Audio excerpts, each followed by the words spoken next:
Previous lecture में हमने देखा कि एक फुल फीचर वर्ड प्रोसेसर के अंदर जो मुख्तलिफ तरह की जो फीचर्स होती हैं वो कौन कौन सी होती हैं, जिसकी एग्जांपल मैंने दी थी कि माइक्रोसॉफ्ट जो वर्ड है वो एक फुल फीचर्ड वर्ड प्रोसेसर है। तो अब उसी का हम इंटरफेस देखते हैं कि वो दिखने में कैसा है।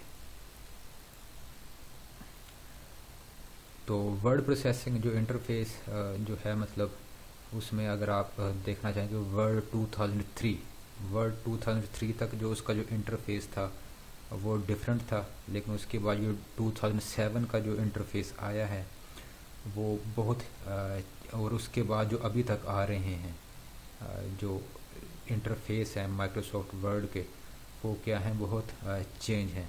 यानी कि 2003 तक जो इंटरफेस था वो डिफरेंट था, और 2007 और उसके बाद जो इंटरफेस आ रहे हैं वो बिल्कुल डिफरेंट आ रहे हैं। तो मैं आपको दोनों डिस्प्ले करवाता हूँ। पहले देखते हैं कि 2003 है, वर्ड 2003 उसका इंटरफेस क्या है। आपका ये वर्ड 2003 तक का जो इंटरफेस है, तो ये इस तरीके से आपको नज़र आता है। आपकी बुक के अंदर भी यही लिखा हुआ, ये इसकी क्या है, मेन उसकी विंडो है वर्ड 2003 की। तो इसमें मुख्तलिफ तरह की चीज़ें हैं, उन्हीं को हम डिस्कस करते हैं। सबसे ऊपर क्या है, ये आपको जो नज़र आ रही है टाइटल बार है, ये ब्लैक से जो आपको नज़र आ रही है टाइटल बार। टाइटल बार में क्या होता है, डॉक्यूमेंट का नाम, जो आपने फाइल ओपन की हुई है उस फाइल का नाम क्या है, डॉक्यूमेंट 2। ये वर्ड ने ऑटोमेटिकली इसका नाम रख दिया, आप इसको चेंज भी कर सकते हैं। उसके बाद क्या है कि ये सॉफ्टवेयर कौन सा ओपन है, तो यहीं से पता चल जाता है कि ये क्या है, माइक्रोसॉफ्ट वर्ड ये ओपन है। ये आपका टाइटल बार हो गया। इस तरह टाइटल बार के आखिर में 3 बटन होते हैं, ये मिनिमाइज का है, ये रिस्टोर का है, और ये क्या है, क्लोज का है। अगर आपने ये विंडो क्लोज करनी हो तो इस पर करेंगे। ये आपका क्या है, रिस्टोर डाउन है, कि अगर आपने इसका जो साइज़ कम ज़्यादा करना हो तो इसे कर सकते हैं। अगर आपने फुल स्क्रीन के ऊपर लाना हो तो दोबारा इसी पे क्लिक कर देंगे, तो ये अब मैक्सिमाइज है, तो ये मैक्सिमाइज हो जाएगा। अगर आप इसे मिनिमाइज करते हैं, यहाँ पे क्लिक करते हैं, तो ये आपकी नीचे टास्क बार के ऊपर ये डॉक्यूमेंट आ जाएगी। अगर दोबारा उससे वहाँ पे जाके क्लिक करें तो दोबारा ये मैक्सिमाइज हो जाएगी। तो ये आपकी टाइटल बार है। उसके बाद क्या है, जहाँ पर ये file, edit, view, insert, format, ये क्या है, मेन्यू बार कहलाती है। इस पर आप क्लिक करते हैं तो ये क्या, मेन्यू ओपन होता है। एडिट पे गए तो एडिट पे हर एक मेन्यू का नीचे एक लिस्ट ओपन होती है, इसी वजह से इसे क्या कहा जाता है, मेन्यू बार कहा जाता है। मेन्यू बार के अंदर मुख्तलिफ तरह की कमांड्स होती हैं, जैसे कि फ़ाइल को अगर आपने नई फाइल बनानी तो न्यू के ऊपर क्लिक करेंगे। आपने सेव शुदा फाइल ओपन करने तो ओपन के कमांड के ऊपर क्लिक करेंगे। इस तरह सेव करनी है तो सेव के ऊपर क्लिक करेंगे। इस तरह एडिट के अंदर मुख्तलिफ तरह की कमांड्स हैं, व्यू के अंदर मुख्तलिफ तरह की कमांड्स हैं। तो मेन्यू बार के अंदर क्या होती हैं, कमांड्स होती हैं। उसके बाद है स्टैंडर्ड टूल बार के टूल बार क्या है, स्टैंडर्ड टूल बार के यहाँ पर आप अगर आप देखें तो आपको मुख्तलिफ तरह के टूल्स नज़र आ रहे हैं। ये शॉर्टकट होते हैं कि अगर आपने कोई काम मतलब डायरेक्ट करना है तो आप उसे स्टैंडर्ड टूल बार के ज़रिए कर सकते हैं। वो आपका मेन्यू के ज़रिए भी हो सकता है। फ़र्ज़ करें आपने कोई फ़ाइल ओपन करनी है तो आप फाइल पे क्लिक करें, वहाँ पे ओपन के ऑप्शन में जाएं, तो यहाँ से आप फाइल क्या कर सकते हैं, ओपन कर सकते हैं। लेकिन यही काम आप डायरेक्ट स्टैंडर्ड टूल बार से भी कर सकते हैं। यहाँ पर अगर आप क्या करते हैं, क्लिक करते हैं, तो देखें वही वाला जो आपका जो विंडो है वो क्या होगी, डायलॉग बॉक्स इसे कहा जाता है। डायलॉग बॉक्स है वो क्या हो गया, ओपन हो गया है। तो इसी तरह ये सेव का है, एक तो आप फाइल के ऊपर जाएं, वहाँ से जाके सेव कर लें। एक डायरेक्ट यहाँ पर ये डिस्क का बटन बना हुआ है, इसके ऊपर क्लिक कर दें तो फिर भी आपकी फ़ाइल क्या हो जाएगी, सेव हो जाएगी। इस तरह ये है सर्च करने की, और ये क्या है, प्रिंट करने का। तो ये काम आप यहाँ से टूल बार के ज़रिए भी, स्टैंडर्ड टूल बार के ज़रिए भी कर सकते हैं, जो काम आप मेन्यू बार के ज़रिए करते हैं। तो यहाँ पर जो मोस्ट मतलब यूजली जो मतलब आपके टास्क होते हैं, तो वो आप उनके जो आपके टूल्स होते हैं वो यहाँ पर मिलते हैं। उसके बाद है फॉर्मेटिंग टूल बार। ये आपके यहाँ से फॉर्मेटिंग टूल बार स्टार्ट हो रही है। तो फॉर्मेटिंग टूल बार के ज़रिए आप क्या कर सकते हैं, मोस्ट तरह की फॉर्मेटिंग आप अप्लाई कर सकते हैं। जैसे कि मैं अगर भी वर्ड लिखता हूँ, सर्च करें कंप्यूटर, तो इसके ऊपर मोस्ट तरह की फॉर्मेटिंग। ये अब क्या नज़र आ रहा है कि ये टाइम्स न्यू रोमन है, अगर इसको मैंने चेंज करना हो तो ये मैं चेंज कर सकता हूँ। फर्ज करें ये हो गया। उसका अगर साइज़ मैंने चेंज करना हो तो ये बोल्ड करना हो, इटैलिक करना हो, अंडरलाइन करना हो, इसका कलर चेंज करना हो, ये सारा कुछ किया जा सकता है। ये सारी फॉर्मेटिंग जो आपके टूल बार है यहाँ से आगे, तो उसके ज़रिए ये किया जा सकता है। उसके बाद क्या, स्टेटस बार। स्टेटस बार आपके सबसे ये नीचे है, जहाँ पर क्या लिखा हो, page 1, section 1, 1/1, at 1, line number 1, column number 9, और डिक्शनरी कौन सी यूज़ हो रही है तो वो बताया हुआ है। तो ये क्या है आपकी फॉर्मेटिंग, ये आपकी स्टेटस बार कहलाते हैं, जिसमें जो डॉक्यूमेंट का स्टेटस बताते हैं, कौन से पेज पर हैं, कौन से सेक्शन पर है, कौन सी लाइन पर हैं, कौन से कॉलम के ऊपर हैं, और कौन सा आप जो कौन सी डिक्शनरी आप यूज़ कर रहे हैं कि जिसके ज़रिए स्पेलिंग चेक की जा रही है। तो ये सारा कुछ इस स्टेटस बार के ऊपर ये होता है। तो उसके बाद स्क्रॉल बार है कि आपका जो पेज डॉक्यूमेंट होती है, ये इसकी लेंथ बहुत ज़्यादा होती है, तो आपको एक वर्टिकल स्क्रॉल बार मिलती है, कोई डॉक्यूमेंट को ऊपर नीचे करने के लिए यूज़ होती है, ये वर्टिकल स्क्रॉल बार। इसी तरह लेफ़्ट से राइट, अगर इसका साइज़ मैं ज़रा बढ़ा लेता हूँ तो अभी देखें आपकी हॉरिजेंटल टूल वो स्क्रॉल बार आ गई है कि पेज का साइज़ मैंने इंक्रीज़ किया है, तो उस दाएं बाएं उसे ले जाने के लिए पेज को, तो मैं हॉरिजेंटल स्क्रॉल बार वो यूज़ कर रहा हूँ। ये आपकी वर्टिकल स्क्रॉल बार हो गई।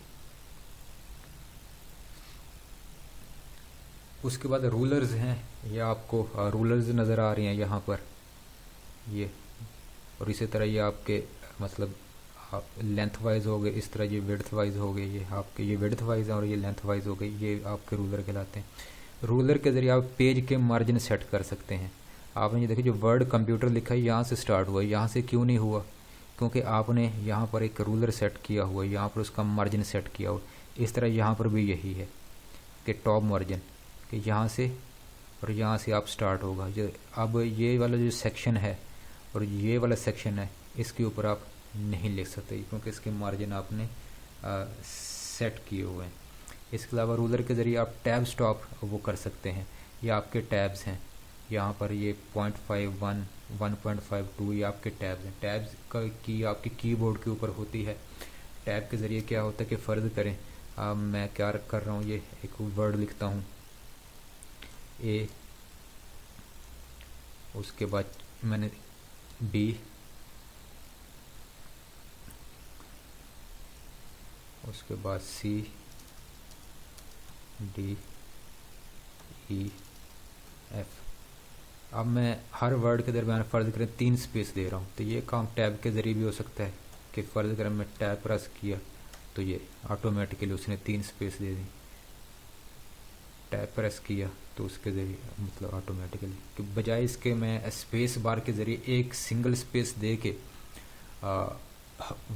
करेक्टर को या वर्ड को आगे लेके जाऊँ, तो टैब के ज़रिए भी कर सकता हूँ। टैब के ज़रिए फ़ायदा ये होगा कि जितने भी आप टैब के ज़रिए लाइनें लिखेंगे वो एक ही अलाइनमेंट के अंदर होंगे, वो आगे पीछे नहीं होंगे, वो एक ही अलाइनमेंट में होंगे। इसका ये फ़ायदा है टैब स्टॉप के ज़रिए।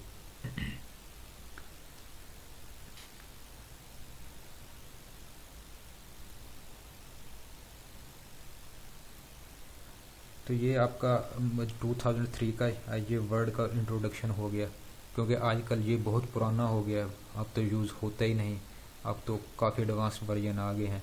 तो अब आपको मैं 2007 का और वो डिस्प्ले, ये आपका 2003 का है, तो अब देखेंगे 2007 जो है वो बिल्कुल डिफरेंट है। ये आपका 2007 है, तो ये वैसे नज़र नहीं आ रहा जैसा कि ये वाला है, ये बिल्कुल डिफरेंट है, और ये इसका जो क्या है बिल्कुल डिफरेंट है। इसमें आपको टाइटल बार तो आपको ऊपर नज़र आ रही है, लेकिन मेन्यू बार इसके अंदर नहीं है, ना ही आपको स्टैंडर्ड टूल बार नज़र आएगी, ना ही आपको फॉर्मेटिंग बार, इस तरह कोई आपको चीज़ नज़र आएगी। तो इसमें देखें कि अब ये इसका नया नाम रख दिया गया है ये जो आपको पूरा सेक्शन नज़र आ रहा है यहाँ से ये माउस के जरिए स्पेसिफाई कर दिए, इसे रिबन कहा जाता है, रिबन। तो रिबन के अंदर टैब होते हैं, ये होम का टैब है, इंसर्ट का, पेज लेआउट का, रेफरेंसेस का, मेलिंग, रिव्यू, व्यू, तो ये सारे क्या हैं, टैब्स हैं। अब वही जो आपने टूल्स देखे थे, जो यहाँ पर ये जो आपने जो टूल्स देखे थे, ये सारे के सारे बोल्ड टैग, ये जो टूल्स आपको नज़र आ रहे हैं, अब ये किसके अंदर आ गए हैं, मुख्तलिफ टैब्स के अंदर आ गए हैं। तो यही टूल्स आपको क्या मिलेंगे, टैब्स के अंदर हम मिलेंगे। ये आपका डॉक्यूमेंट एरिया हो गया, जहाँ पर आप क्या करेंगे, अपना जो भी डॉक्यूमेंट टाइप करेंगे। ये आपके रूलर्स एज इट इज़ मौजूद हैं, आपकी स्क्रॉल बार भी मौजूद है, ठीक है।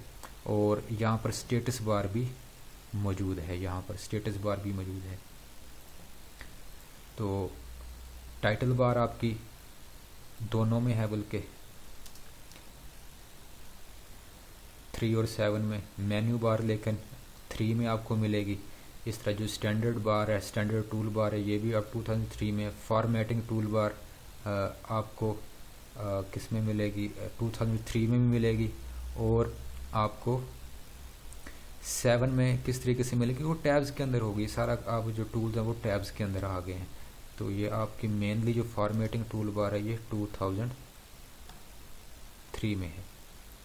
इस तरह रिबन और टैब, जो आपके रिबन और टैब हैं ये 2007 के अंदर हैं। और उससे जो आगे जो भी वर्जन आ रहे हैं वर्ड के, उसी के अंदर ये क्या है, 2007 के अंदर आपके रिबन और उसके टैब्स मौजूद हैं। इस स्टेटस बार है, स्टेटस बार आपके दोनों में मौजूद है, 2003 में भी मौजूद है और 2007 में भी मौजूद है। उसके बाद स्क्रॉल बार भी दोनों में मौजूद है, 3 और 7 दोनों में। इस तरह रूलर्स भी दोनों 3 और 7 के अंदर ये मौजूद हैं। तो अब हम कुछ काम देखते हैं कि पहले प्रीवियस लेक्चर में मैंने बताया था कि हेड, ये हम जो हैं font specification, graphics, header, footer, ये तो आगे चल के हम देखेंगे पेज नंबर क्या होता है। कि स्पेल चेकिंग का देखते हैं, लेआउट भी आगे चल के देखेंगे। टेबल ऑफ कंटेंट इसका हिस्सा नहीं है। हम देखते हैं आपके स्पेल चेकर किस तरीके से होती है, थिसारस, ऑटो करेक्ट, ये 3 चीज़ें हम देखते हैं। पहले देखते हैं कि स्पेल चेकिंग, ये मैं 2007 के ज़रिए आपको समझा रहा हूँ क्योंकि 2003 है वो अब यूज़ नहीं होता। कि फ़र्ज़ कर मैं अगर कोई वर्ड लिखता हूँ,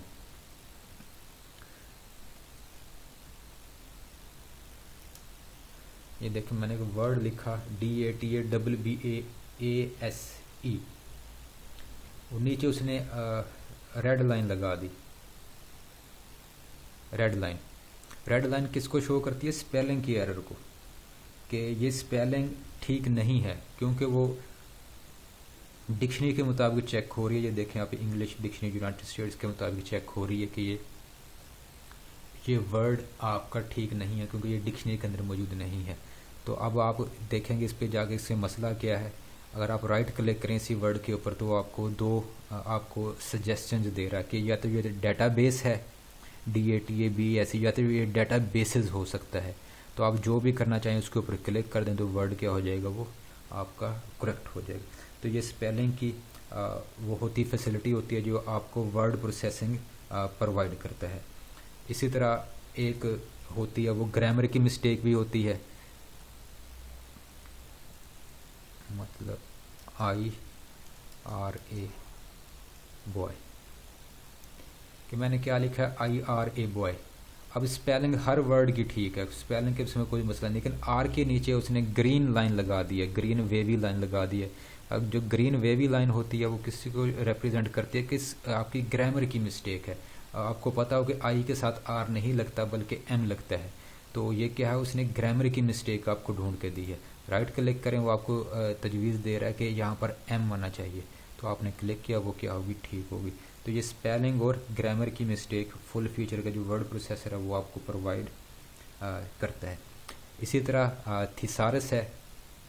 थिसारस के ज़रिए आप क्या कर सकते हैं कि सिमिलर वर्ड आप क्या कर सकते हैं, तलाश कर सकते हैं, यानी कि सिनोनिम, उसका जो मुतरादिफ होगा, उसका जो सिनोनिम होगा, आप क्या कर सकते हैं, थिसारस के ज़रिए उसको सर्च कर सकते हैं।